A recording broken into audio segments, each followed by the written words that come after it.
are the universe, so beautiful. Through all of the hurt, we'll stand invincible, so beautiful. We'll take on the world. We'll take on the world. What's up, hysterical people? Oh, I'm really excited. Today is going to be a great episode. I am thrilled to bring Mindy Conway to the podcast, and Mindy is actually a two times ex-cult survivor. So we're going to get right into her story. She's also a mom and an organizer extraordinaire, and that's how I met her through the amazing work she's been doing to now that she's woke and awake and seen the light. And so we've been working together to try to figure out how to help other people and, to promote empathy in this world. So I am so thrilled to bring Mindy Conway to the podcast. Welcome, Mindy. Thanks so much, Pamela. Thank you Great. for inviting me on here and giving me the opportunity to tell my story. Yes, it's going to be really great and enlightening, and it's going to help a lot of people. And just the way you were helped, and we'll get right into that here in a minute. But why don't you just talk a little bit about yourself? Anything else you want to add to what I shared about your intro? Yeah, sure. As far as the two cults, I was raised as a Jehovah's Witness, and it was in a very isolated part of Maine, so it was very, very cult-like. And I was disfellowshipped from there at 18. I went on to marry and raising my son. And in about 2005, I joined just a basic, normal, non-denominational church in Texas, and it turned into a QAnon church. So that's interesting. So we'll get more into that, but while you were there, it sort of changed and you saw that evolution. So yeah, that's going to be really, really interesting.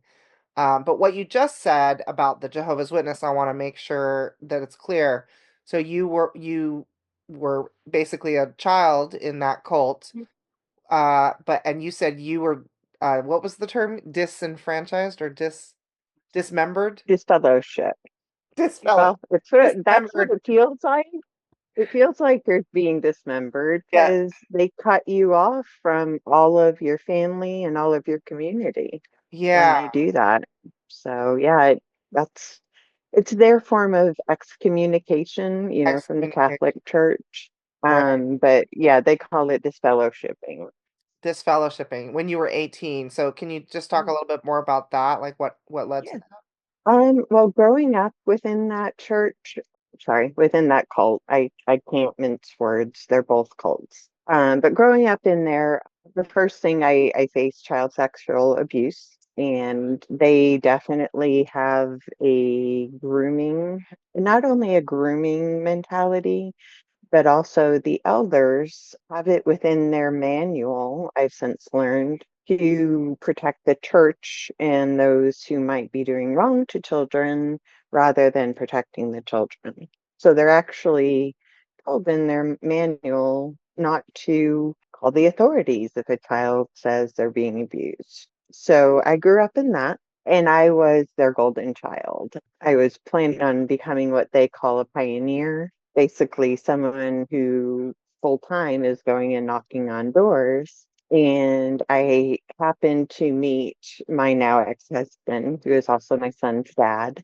And he had two huge things that were no-nos for Jehovah's Witnesses. He was in the military. They don't allow any kind of allegiance. I wasn't even allowed to say the Pledge of Allegiance as a kid. So he was in the military, and then, of course, he was not a Jehovah's Witness. So I was banned from dating him. I don't like being told what to do.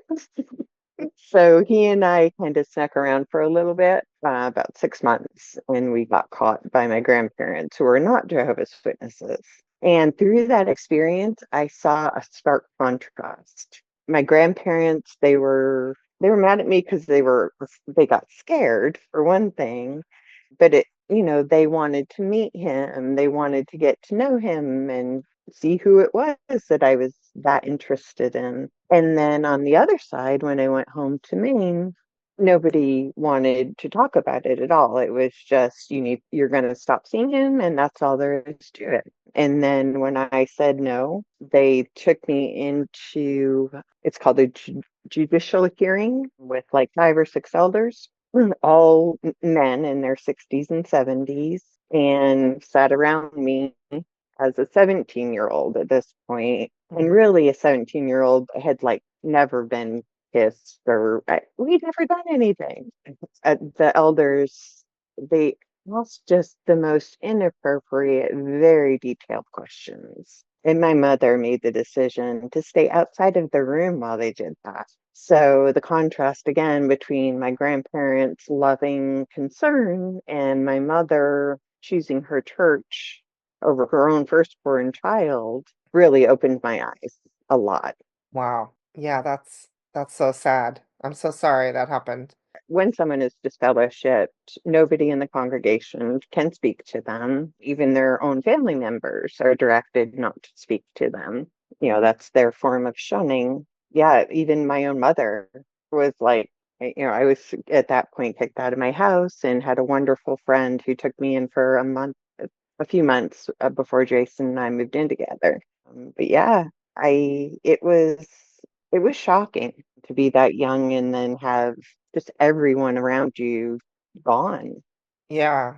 And you chose him, who's now your ex-husband, but at the time he was your love, Right. and you ran away or you went off together or moved in together and got Mhm. married eventually. And after, yeah, we got married probably about a year after that, a year after I got just fellowshipped, and then we moved overseas. Oh, Um, okay. so that gave me another window into the rest of the world too that had been lacking.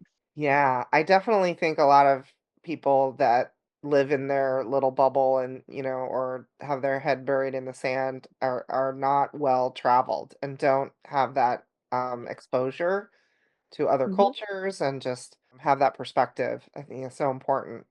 So yeah, Yeah. whether you're sheltered within your own community in a cult or something similar, or just sheltered by your culture and your religious traditions, either way, it's important to see what else is out there always and kind of be woke, right? Be woke. Yeah, exactly. And it took a very long time for me to even feel comfortable going into a church for a tour. It was probably a good 10, 15 years before I was able to do it and not feel panicked and not feel like, these people are bad. Because that was how I grew up. The color only existed within the congregation. Even though I grew up in Maine, incredibly beautiful place. I saw things in shades of gray until I was 18 and out. Wow, that's amazing. It's amazing that you've come this far and where you are now and what you're doing is so impactful now. But I think what's valuable is your journey and your perspective because it's helping other people understand, where people are coming from, because it's really so hard for some of us like me to imagine. So thank you. Again, thank you for being here and sharing your story. So, okay, well, so mainly we talked about Jehovah's Witness and early days, and you were just saying that you, in a way, were spooked by churches, the idea of churches Mhm. and everything. But eventually you ended up back at a church in Texas. So let's Yeah. talk about that chapter of your journey. Well, it was actually after my first marriage ended. At that time, I was late 20s, early 30s, and a single mom. And all of my family was back on the East Coast, but I was in Texas to co-parent. So I was searching for some kind of spiritual beauty in my life. And I tried attending like Catholic and Episcopalian and a few other churches in Texas and ended up at Gateway, which is a non-denominational.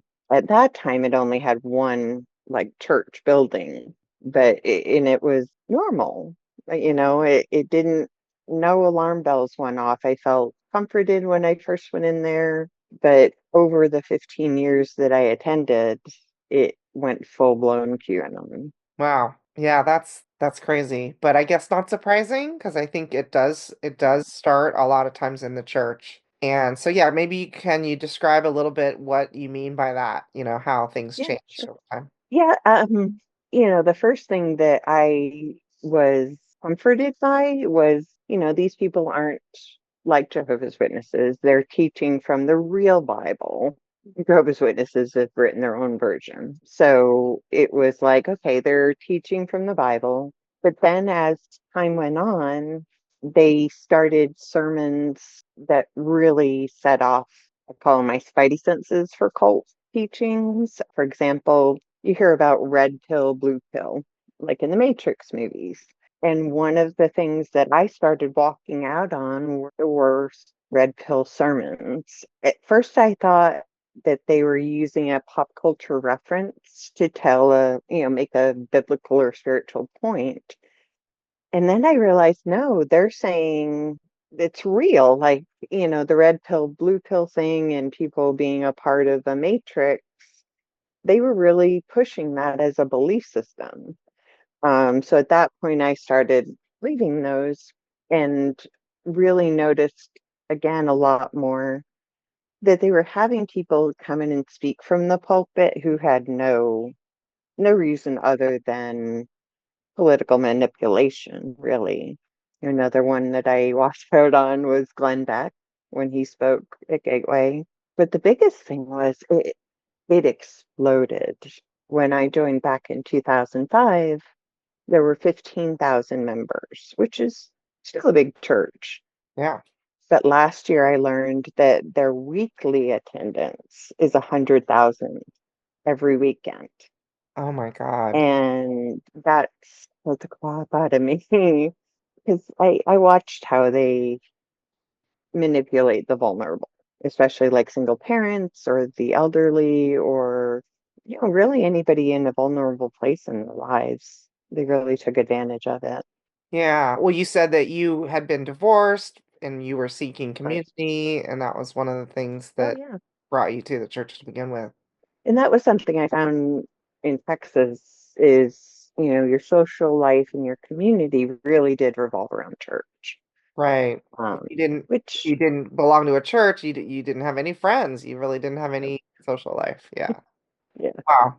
Interesting. Now, and would you say that your experience with Jehovah's Witness and getting out of there and seeing the light on that side helped you to be your spidey sense was going up for some of these sermons? Oh yeah, definitely. And not just the sermons, even the music. They were always very, we have rock music and it was never the traditional organ music at church. But they had a formula. They would play these three very rhythmic songs and then go into a long speaking and prayer session. And it felt like brainwashing. Hmm. In the way I describe brainwashing for myself, what I've experienced, it felt like my brain was being scrambled. Hmm. Um, and it just, it was horrible. It was so much confusion and it was an awful feeling. Hmm. Yeah, kind of like I'm feeling right now with this crazy administration. No, I'm kidding. Yeah, Yeah. it's not that bad, but because Well, I'm no, woke. but you also see that they are fooling people Yeah. who are still stuck in like what I was. Yeah. So, yeah, I mean, it's a wonderful feeling to be woke, but I also don't want anybody suffering the way that I did. It can be, for me, I experienced it as physical pain. So I it just, I don't want people to feel that way. Right. Because you have empathy. That's so nice. I mean, that's something that's kind of lacking lately these days, but as we've discussed. Unfortunately. Wow, so this is great. So it sounds like though your experiences with Jehovah's Witness and also with Gateway that became QAnon were in person, your congregation, your community. Mhm. Yep. But I wonder if was there any radicalization or rabbit holes that you went in online that helped with form your worldview? I really didn't. It wasn't until I started getting out of the QAnon church that I encountered that people trying to put you in funnels were, I mean, they're trauma porning people down towards rabbit holes. Mm, And I'm incredibly lucky because I have a friend, Jim Stewartson, who was not only did he help guide me out, but he also put up some guardrails. Like one of the first incidences I remember was there was a drawing online of a young girl being sexually abused. And Jim, of course, knew my history and he was like, no, you don't need to look at that. Why would you look at that? It's going to upset you. So mm, um, I do see how it happens just by seeing that. And, that was mild. That was, just it, there were so many other things that people would send me from into my community and in the church, especially when the Save My Children marches or Save Our Children marches were big. mm, I got a lot of things about how Democrats were, the adrenochrome and the blood libel stuff. And I'm like, my grandparents were Democrats. I know they are not eating babies. What are you talking about? Nobody here around here is a lizard person. What do you mean? So I think again, my little spidey senses of having a bigger world view and also my experience in Jehovah's Witnesses helped to put a little bit of a straighter head on my shoulders. wow. Gosh, Mindy, that's really incredible. I mean, you're so inspiring for having gotten out. I'm so grateful to Jim and, whoever is helping people like you. So tell us more about how that happened and how did you, um, you know, see the light and kind of wake up? It's funny, people often ask me, how did you find Jim Stewartson? And actually, Jim found me. Somehow he happened to notice me online. He had been looking into QAnon for about 5 or 6 months at that time and doing a lot of research into like QAnon Twitter and that kind of thing. So he invited me into his volunteer group, the Thinkin Project, which it was kind of two-sided. One was to warn folks to stay away from January 6th. And then the other side was to help provide survivors like myself a soft place to land because getting out of a cult is isolating and frightening and confusing. And so we just wanted to do something for them. The best tools that I found were those from Dr. Stephen Hassan. He was also involved with Jim as well. And his website, freedomofmind.org. If anybody has like loved ones who are still trapped within QAnon or any other cult, it's really valuable information. So Jim, Dr. Hassan, and Dave Troy were all incredibly instrumental in my getting out of QAnon and staying out too. That's awesome. So we're so glad we are talking to you right now. You have gotten out and you're sharing this really, really wonderful information with everybody. So hopefully it will help other people too. And yeah, especially I don't expect the cult people that are in the cult to be listening to this podcast. But if you are listening to this podcast and you know anybody, absolutely. We'll put these links. We'll definitely put Stephen Hassan's website in freedomofmind.org. We'll put that link in the show notes. So, however you're accessing this information, you hopefully will be able to find that reference and also share it with anybody that it might be helpful to. So, wonderful. Absolutely. Thank you so much for sharing that with us. Oh, wow. This is incredible. So, I mean, you did allude to this a little bit earlier when we were talking about Jehovah's Witness about when you leave a cult, you basically you're divorcing your relationships from your family and some of your other friends. But how did you ever try to damage those relationships eventually after the fact and also with your QAnon friends, if there was anybody that you tried to also pull out after you kind of saw the light yourself? I did try speaking truth to a lot of the women. they're still dear in my heart, even though they're still stuck in. When I left my ex-husband, I went to my friend Stephanie's house, who she and I had been friends since I joined the church in 2005. And unfortunately, both she and her husband are still deep in. And by the time I finally left their home, they were both telling me I was fucking crazy because I didn't ascribe to their cult leader, Robert Morris's teachings. And Robert Morris was also, he's a huge proponent. He was at Coney Barrett's Rose Garden ceremony. He actually came back and preached unmasked that weekend.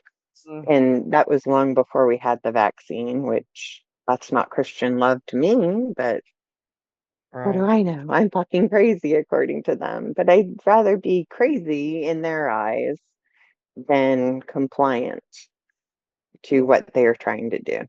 Yeah. So that's interesting. So your divorce, so I'm sorry, let Mhm. me make sure I understand. So you were at going to Gateway Church married, and then you got divorced while you were at that church. You said you were there for a total of 15 years, I think. Yeah, well, I had gotten my first divorce when I first joined, and then I met my second husband actually through their singles ministry. And come to find out, he was a visitor within another church in Dallas.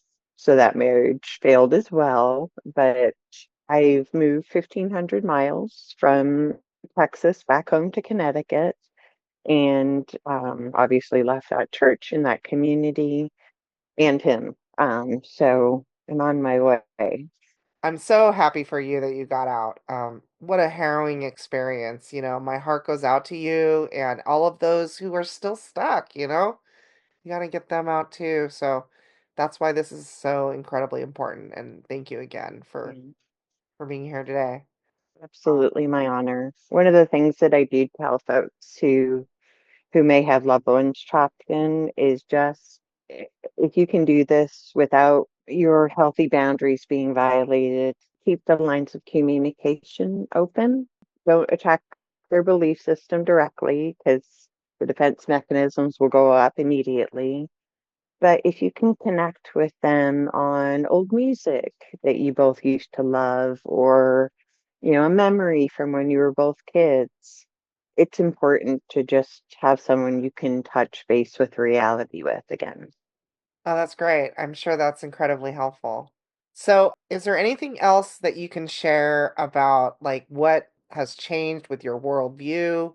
How are you now approaching, new encounters with institutions or people that you Mhm. meet, and how do you approach that? Well, uh, while at Gateway, I can tell you I did not learn the word trans until I maybe 5 or 7 years ago was the first time I'd ever heard it.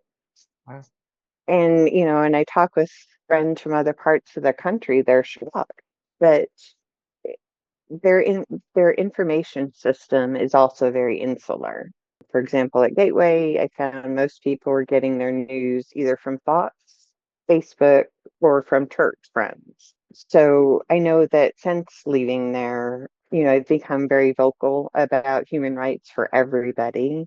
And it blows my mind that Christians in these places have forgotten that God is love and to love thy neighbor and all of the things that Jesus taught that they're supposed to be teaching too. So in some ways I have a lot of frustration for the leaders, especially like Robert Morris, who know that they're pulling the puppeteer strings. Yeah, that's powerful. Hopefully they'll get theirs, right? If they're preaching that if you are a bad person, that you go to hell or whatever, like maybe they'll end up Hmm. eating their own words someday. Oh well, Robert Morris is heading straight to hell because he just had 5 indictments for Ooh. um, for molesting a 12-year-old when Oh, he was 26 and married. So, 40 years later, and he's had access to thousands of kids. I wonder if we can be a little bit more helpful and was there anything that people tried on you that ultimately Mhm. didn't work before, Jim came along? Um, yeah, I mean, a few people tried to, invite me to another church or that kind of thing. And you were almost pushed to loyalty. Again, another cult tactic. As a Jehovah's Witness child, I was never allowed to visit another church. So they, of course, did not want you visiting another church from Gateway either, because they're the only ones who have the truth. So at any time that somebody tried to attack God or any of those people who we held in high esteem, like Jesus, my walls would go up. Any attack on the basic belief system, again, it was like a door slamming shut. As far as the information that I take in now, I'm it has to be like three valid sources for me before I'll believe it. And I don't think I've lost my trust completely because of being betrayed by these cults.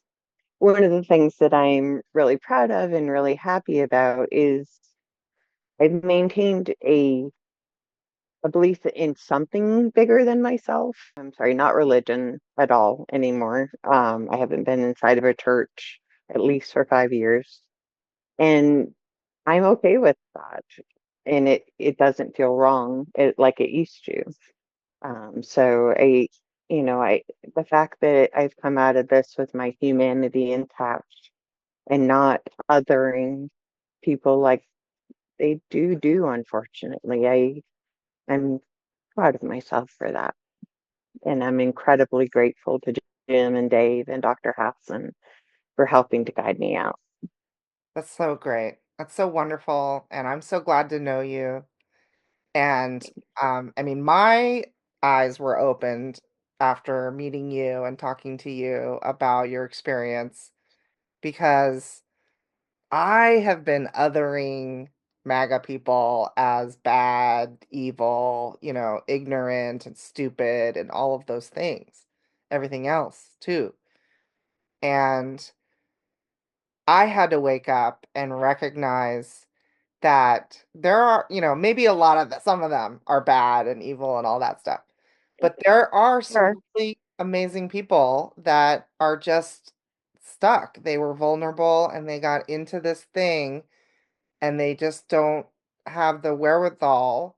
They're not getting the right information and they're just not able to get that foot out. Yeah, they've been lied to. And for some of them, they've been lied to their whole lives. If they grew up in the church, and it's been manipulated and used for nefarious reasons, and it's hurting people. It doesn't feel good to have your brain scrambled. No, it doesn't at all. And yeah, unscrambling a lot. We got to unscramble a lot of brains in this country. We It's do. About a third of our country, back in a few years ago, it was a third of people believed in QAnon. So yeah, we can't lose a third of our country. We can't just leave them behind. Like you said, there is a small percentage that they're the puppeteers and they know exactly what they're doing. But for the most part, it's good people who want to be part of something bigger and they got lied to. they got lost and they got lied to. Yeah. Wow. Exactly.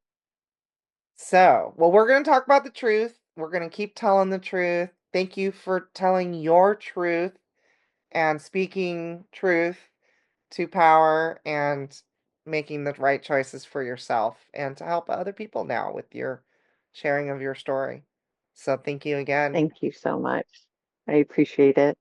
It's so wonderful that you were able to join us today and just really thank you again. It's my honor. Thank you. All right. So everybody out there, you're going to get these tools. Hopefully if you know somebody, you can help them. But if not, just share some of these clips of the podcast, share it in your social network and hopefully reach more people. because we do have to get those people out of this cult and get our America back again.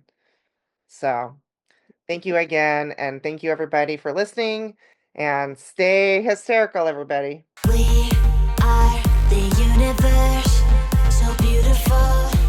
Through all of the hurt, we'll stand invincible, so beautiful. We'll take on the world. We'll take on the world. We'll take on the world. We'll take on the world. We'll take on the world.